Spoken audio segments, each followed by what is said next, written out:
that is a family member of mine, and that was my grandfather. He was one of the first, well, he was the first licensed black boat captain here in Miami-Dade County. And he ran a boat that took people from the Keys to the various islands all over in the area of the Bahamas, Bimini, Nassau, and the Caribbean, back and forth from Miami. He also took passengers from Miami over to Virginia Key, the black passengers. Let me forward the slides. We'll be talking about lyric theater in a moment. But to finish up, that was segregation in the ocean, okay? There was segregation even in death.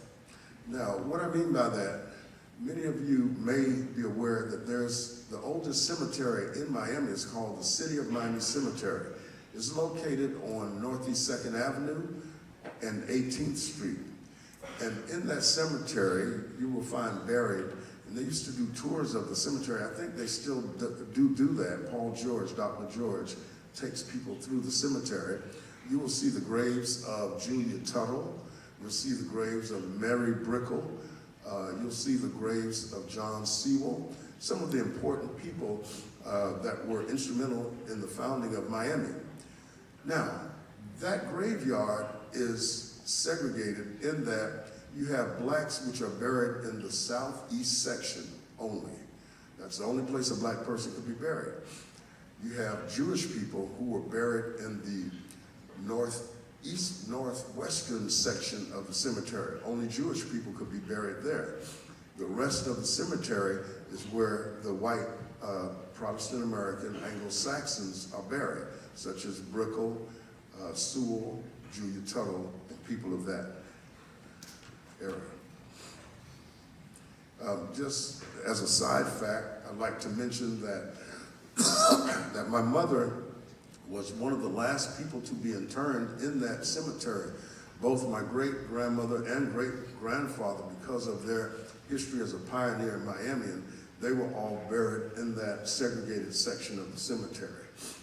At this point, I'd like to pause because I have my sister here, and she sits on the board of directors of the Black Archives and is instrumental in the revitalization of the Lyric Theater. I'd like to pause and invite her to come up to the microphone for a moment and just talk about the Lyric Theater and how it's been brought back to life here in the modern era. Thank you, Patricia Vernon.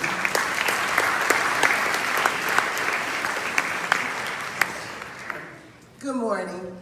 Thank you for listening today about our history. This is our local Black history, and as chairperson with the Black Archives, one of the things we're trying to do is to preserve that history, because many people are new to Miami and they really don't know how many people came before them and the things they did.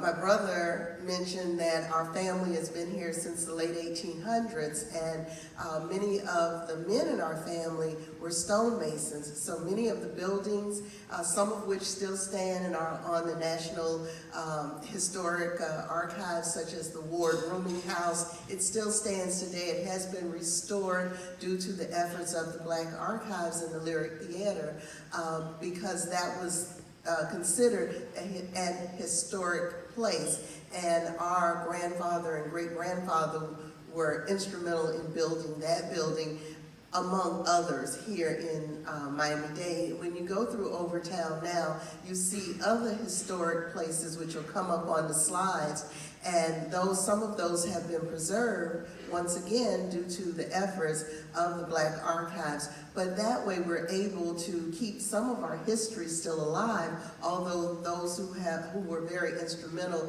have gone on. In other cities, when you go, I know when I travel to other cities, it's always interesting to see some of the older buildings, hear the history of those buildings, learn who were those people. I'm also the family genealogist, so anytime somebody wants to know, well, how's that person our relative, I can usually go back and I'll go to my ancestry documents and I'll say, well, you know, that's our cousin on this side and that side. So therefore, my interest in the Black Archives is the same as my mother, who also served on the board of directors there. The Lyric Theater for many, well, it was the first entertainment house for blacks. It was built in 1913 by African American.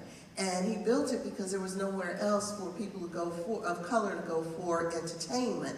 So he built the Lyric Theater. I remember my mom talking about going there and watching movies. And you know, she was born in 1917, so the movies that she would watch as a child were silent movies, and they would play them there at the Lyric. If you're able to go by, and we do tours there of the Lyric Theater, you can see the actual building. It has been restored, you know, to historic standards. Some of the old chairs are still there. Of course, it's all been, you know, reupholstered. It's been, you know, done up in a way, but it has been used, and it's been in some music videos too. We've had some famous rappers and people rent the Lyric, take out everything, use it for however they want it, and put it all back together again. So it's a pretty interesting place, and we do every first Friday. We have what is akin to a gong show, and people win prizes, and the audience is the one who votes on, and it's called First Fridays, and they do Lyric Live, and people come up and they sing, they dance, they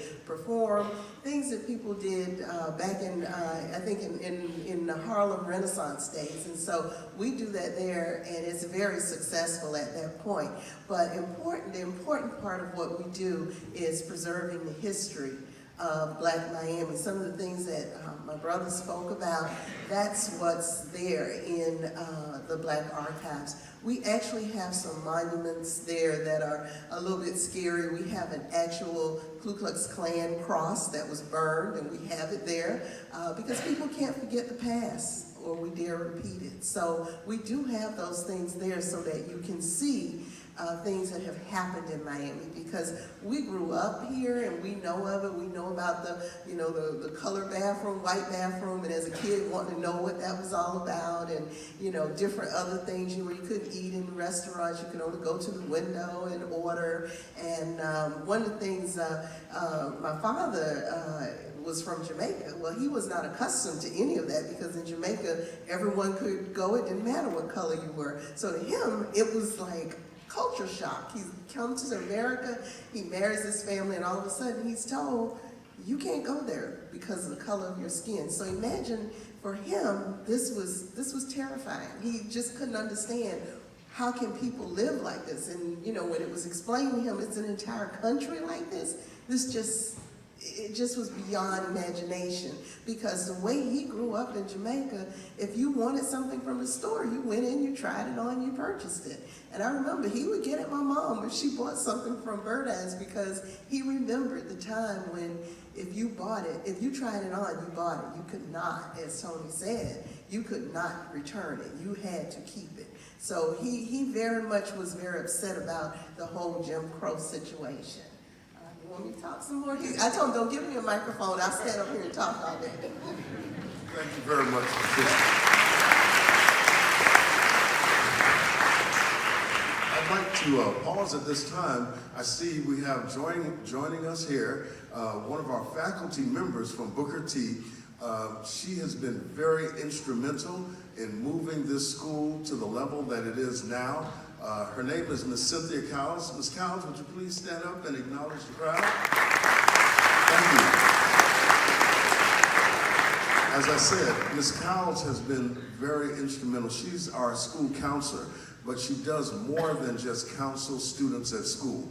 I've seen her counseling adults on occasion, but she's been very instrumental in moving that school.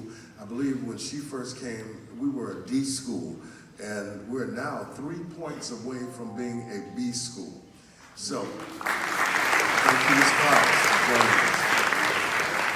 As I wrap up this morning, I would like to extend an invitation. What my sister and I have done is we have brought some of our antique family heirlooms here today, and some of the source documents that I've used to prepare this presentation. I'd like to invite you all to join us. I think Mr. Blair has a special room set aside. We will display a christening gown that is over 123 years old.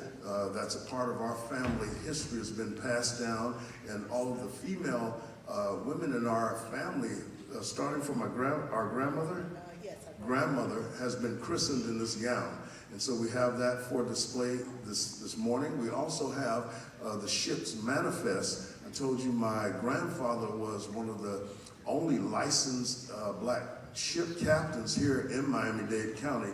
We have his original ship manifest dated 1919, so this year it's 100 years old, on display. So at this point I'd like to wrap up, and I'd like to thank you all for being a very attentive audience and listening, and thank you for inviting us here this morning.